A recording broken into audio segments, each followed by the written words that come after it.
Përshëndetje, unë jam Mesut Shabani, jeni në podcastin Mesut Shabani. Gjërat veç dijen në Maqedoni. Politikëbërësi shqiptar nuk kanë kaçik as intelektual, as bagazh politik që t'i kundërvijnë vëmëros. Do doja këtyre ditëve që t'ju them banorëve me keqardhje të Seravës dhe lagjeve të tjera në Shkup për ndërprerjen e rrymës elektrike, që ditë të shkretet po mërdhi. Njerëz, 10% në EVN është me aksion edhe shteti i Republikës së Maqedonisë së Veriut. Pse hesht vlen që është pjesë e qeverisë? Pse hesht ai aga 20 në gjithi që ju e votuat, pse hesht? Banorët e Seravës dhe të rrugës së plastikave, ditën e ditë radhazi janë parim dhe protestuan edhe sot. Në lagjen Seravë të Shkupit po ndodh një padrejtësi e hapur. Shumica e qytetarëve thonë që kanë paguar rregullisht energjinë elektrike dhe po ndëshkohen kolektivisht tash. EVN ka do arsyetime të cilat edhe qëndrojnë edhe nuk qëndrojnë. Pse nuk qëndrojnë? Sepse çfarë kanë ta që kanë paguar për ndonjë lëshim të tjerëve? Vetëm se një pjesë tjetër nuk i ka shlyer obligimet, apo nuk mund të vënet të deportojë deri te disa gjëra për të përmirësuar. Thirrë polici. Thirrë edhe polici tjetër që ka në Shkup për shpejtësi. Kjo nuk është as zgjidhje, as ligj, por presion i papranueshëm mbi konsumatorët korrekt. Ligji është shumë i qartë në RMV. Përgjegjësia për pagesë është individuale për çdo gjë, jo vetëm për EVN. Ndërprerja e rrymës lejohet vetëm për konsumatorët që kanë borxh, edhe atë pas paralajmërimit dhe procedurës ligjore. Mbyllja e rrymës për një lagje të tërë është abuzim me pushtetin monopolist dhe shkelje të drejtave bazë të qytetarëve. EVN, në vend që të veprojë me matës individual dhe mekanizma ligjor, zgjedh rrugën më të lehtë, dëshkimin kolektiv. Kjo qasje i kthen qytetarët që paguajnë në pengje të borxhlive dhe i nxjerr në pa dështimin institucional për të zbatuar ligjin në terren. Mund befason edhe pse është Komisioni Rregullator për Energjetik dhe avokati i popullit, që duhet të reagojnë urgjentisht. Njerëz, energjia elektrike nuk është luks, por tash është shërbim bazë. Kush paguan duhet ta ketë rrymën. Çdo praktikë tjetër është padrejtësi. Dhe kjo padrejtësi ka emër, dëshkim kolektiv i paligjshëm. Pra dhe njerë t'i kthemi, EVN Makedonia është privatizuar dhe shteti ka vetëm një 10% pjesëmarrje aksionare, ndërsa 90% është në pronësi të EVN AG, kompania austriake, që e ble kompaninë në vitin 2006. Pra, çfarë bën EVN? EVN bën distribuim dhe furnizim, është 90% privat dhe 10% e shtetit. Shteti ka 100% SM, prodhuesi i energjisë. Atëherë SM-ja, shteti pasi EVN-ja nuk zbutet, le ta detyroj SM-n të mos i dhuroj EVN-s si prodhuesi i energjisë. Do ndalim edhe te MEPSO, i cili bën transmetimin. Ndalja e EVN-s transmetimin është 100% e shtetit. Nuk dua t'ju dëshpëroj, por një bashkëqytetar i juaj Orhan Murtizani deri dje ishte drejtor nga Vlen në MEPSO. Pse nuk del të sqaroj juve si qytetar për çfarë është fjala? Do ndalem pak edhe në spitalin modelar në Tetov, ku do qenë 14 persona. Ndërsa, ironia që tjetë edhe më e madhe u gjikohen vetëm 2. Dhe të ishtë 2 drejtorë, doktor Florim Besimi dhe Artani Temi.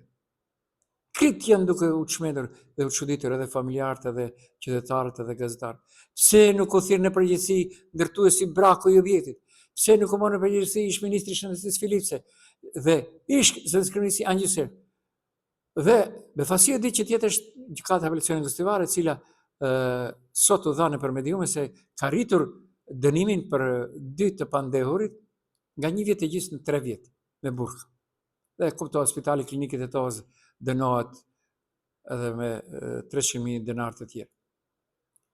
Kjo është herë e dytë që gjykata e apelit në kushtivar vendos për një aktgjykim të shkallës së parë lidhur me zjarrin në spitalin modular të Tetovës, i cili ndodhej më 8 shtator 2021. Njerëz, nuk e di a do më kuptoni, por unë kam një mendim timin, si më ka thënë njëra ambasadori amerikan Walters. Ke qamire, ke original. Nuk kam kopje. Isha dhe jam lokalist vërtet për Tetovën. Kam kundërshtuar non-stop nga viti 2001 deri tash pse tetovarët mungojnë për shumë funksione në Shkup. Isha edhe kundër shpërndarjes së Universitetit Tetov në për Kumanov, në kërçove kështu me radhë së rrugë. Isha dhe kundër dërgimit të gjykatës së apelit në Gostivar, me shkrime, me emisione në radio. Dhe po vërtetot, po Gostivari është paralagje e Tetovës. Gostivari, dhe sot e kësaj dite qytetarët e vjetër kur thujnë shkojmë në Kasavan, qytet Tetov. Nuk kam asgjë për të tallur, por kam vërtet ironike. Si është e mundur që BDI, kur ishte në pushtet, 3 postet më të larta të një shteti, avokatën e shtetit, gjykatën e apelit dhe shumë çka tjetër u dha Gostivaras. Bile edhe në shkup shumë drejtëri u dha banorët e Gostivar. Ishëm kundër dërgimit. Nuk është që kam diçka kundër Gostivarit, por e kam për atë. Ndryshe është kur janë në afërsi, ndryshe komunikojnë gjykatat me gjykatat. Si BDI, për atë BDI edhe paguan tash, mundohet që të përmirësoj gabimet. Ajo që më ka befasuar me rastin e ngritjes së dënimeve për 2 ish drejtorët, është sonte Blerim Sediu, kryetari i Komunës së Zhëlinës. Pirolla e qoftë. Tash është marrëveshje e Vlenit që të akuzojnë LSDM-n, BDI-n, është çështje tjetër, por unë them, Allah dhe koft. Ka dalë një shkrim që thotë drejtësia për spitalin modular në Tetov. Sot në emër të drejtësisë po dënohen njerëz që nuk vendosën, thotë Blerim Sediu nga Komuna e Zhëlinës. Nuk projektuan, nuk mbikëqyrën dhe nuk kishin pushtete për të ndaluar tragjedinë e spitalit modular në Tetov. Ata nuk hapën tender, ata nuk përcaktuan standarde ndërtimi, ata nuk kishin përgjegjësi për mbikëqyrje. Dhe megjithatë sot po mbajnë barrën e faj. Ndërkohë ata që kishin pushtete real, që frymosën, që vendosën dhe që eshtin, janë ende të lirë. Kjo është goditje difisht, një herë për viktimat dhe një herë për drejtësinë. Sepse drejtësia po ndeshkon të pafashlit për të mbrojtur të fuqishmit, nuk është drejtësi. Është padrejtësi e ftohtë e kalkuluar dhe qëllimshme. Nëse fajtorët e vërtet nuk mbajnë përgjegjësi, atëherë kjo tragjedi nuk ka marrë vetëm jetë njerëzish, ka djegur edhe besimin në shtet. Unë kam përshtuar edhe diçka Blerim, nuk është kjo pjesë e jote, por është pjesë e ime. Këtu duhet thirrur në përgjegjësi edhe Artan Grupin. E dini pse? Se atë natë si gazetar duke bërë, sepse unë jam nga Tetova, duke bërë punën tonë gazetareske. Erdhi Artan Grupi me ekipën e vet nga Shkupi dhe ja mori mikrofonin nga dora tashmë veç të dënuarit drejtorit të spitalit Dr. Florin. Atë natë po të ishte thënë e vërteta se kush janë përgjegjës, sot do ishin ata para burgim ose në përgjikata. Dhe në përgjikata dhe në burgim si duke të shkojnë njerëz tjerë. Edhe Artan Grupi mba përgjegjësi. Nuk e la drejtorin e spitalit që të flet, ta thotë të vërtetën atë natë. Uroj të dy drejtorë që të vazhdojnë procedurën e tyre gjithësore, por do jetë problem. Ndodhen edhe ndryshimet në qeveri. Unë do kisha thënë pro forma, sepse ajo që pritet të ndodhë si ndryshim nuk po ndodh. Do të dëgjoni edhe për pak sepse nuk po ndodh. Pra Bekim Sali, kryetari i AS, u zgjodh në vend të Izzet Mexhitit. Bekimin e njohëm. Ka qenë shkashës ka qenë. Zëvendës kryeministër tash u zgjodh në vend të Izzet Mexhitit, ndërsa Muhamet Hoxha ish zëdhënës i qeverisë, kohës kur BDI ishte e fortë, Artan Grupi ishte nëna dhe baba, ministri ishte zëdhënës i qeverisë, tash është ministri i mjedisit jetësor. Po që mban Izzet Mexhiti. E mbante.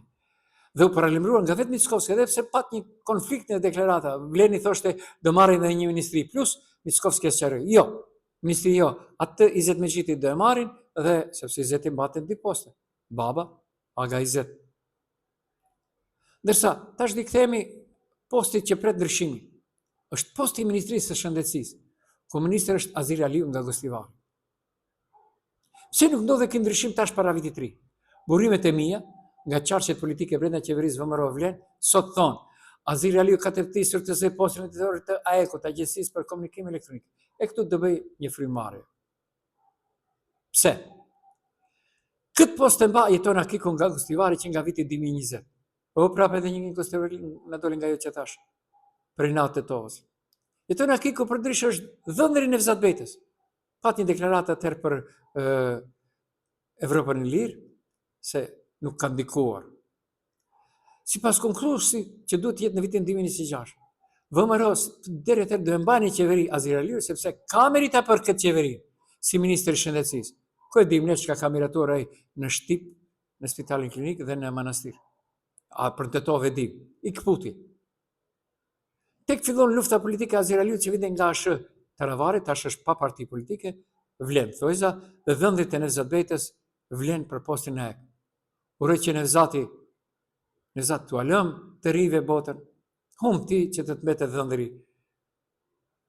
Okej, ti di Nevzat. Unë isha Mesut Shabani, jam Mesut Shabani dhe ishit në podcastin Mesut Shabani.